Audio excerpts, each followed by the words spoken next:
দৌড়াইতে থাক, সাফা মারওয়ায় দৌড়াবি, সাদা কাপড় পরবি, আল্লাহরে ডাকবি, বাইতুল্লাহ চক্কর লাগাবি আর বলবি লাব্বাইক আল্লাহুম্মা লাব্বাইক লাব্বাইক লা শারীকা লাক লাব্বাইক ইন্নাল হামদা ওয়ান নি'মাতা লাকা ওয়াল মুলক লা শারীকা লাক। ও মালিক, তোমার গোলাম তোমার দরজায় হাজির। দেখো সাদা কাপড় পরে ফেলছি, কবরের সূরা দইরা ফালাইছি, দুনিয়ার কোনো চিন্তা নাই, দুনিয়ার কোন পোশাক আমার গায়ে নাই, দুনিয়ার একটা কালো সুতা আমার মাজায় নাই। ও মাওলা, আমি তোমার পাগল হইয়া সাদা কাপড় পরে এখন ঘুরতেছি।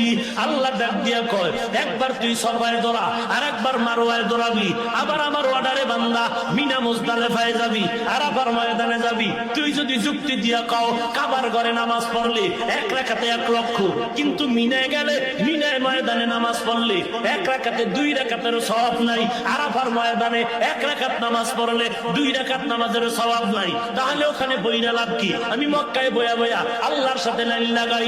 আল্লাহ বলে চালাকি করলে হবে না। ওরে বান্দা, তোর যুক্তি দিয়ে ইবাদত হবে না, ঈদ হবে না। আমি মাওলার গোলামের আদেশ মানার দ্বারাই হবে ইবাদত। 1 লাখ বুঝি না, 50,000 বুঝি না, আমি বলছি আরাফার ময়দানে যাবি, খোলা আকাশে চিল্লায় কাঁদবি। আমি মাওলা অর্ডার করছি মুজদালিফায় দৌড়াবি, পাথর টোকাবি, খাম্বায় ওই খুঁটির গোড়ায় গিয়ে পাথর মারবি। হাজেরা দৌড়াইছে, ওই সাবাবার হয় তুইও দৌড়াবি। কোনো কেন নাই, মেনে নেওয়ার নামই হলো গোলাম। যুক্তিতে বুঝে আসে না, মিলাদুন নবী ঈদ করবো না কেন? যুক্তি টুক্তি চলবে না। মুসলিম শরীফ বলে নবী মিলাদুন নবীতে রেখেছেন রোজা।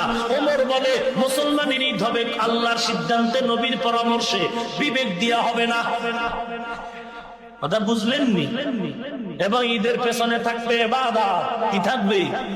ঘুমের থেকে উঠাই গলায় ফুল লইয়া স্লোগান দিলে এটা ঈদ হবে না।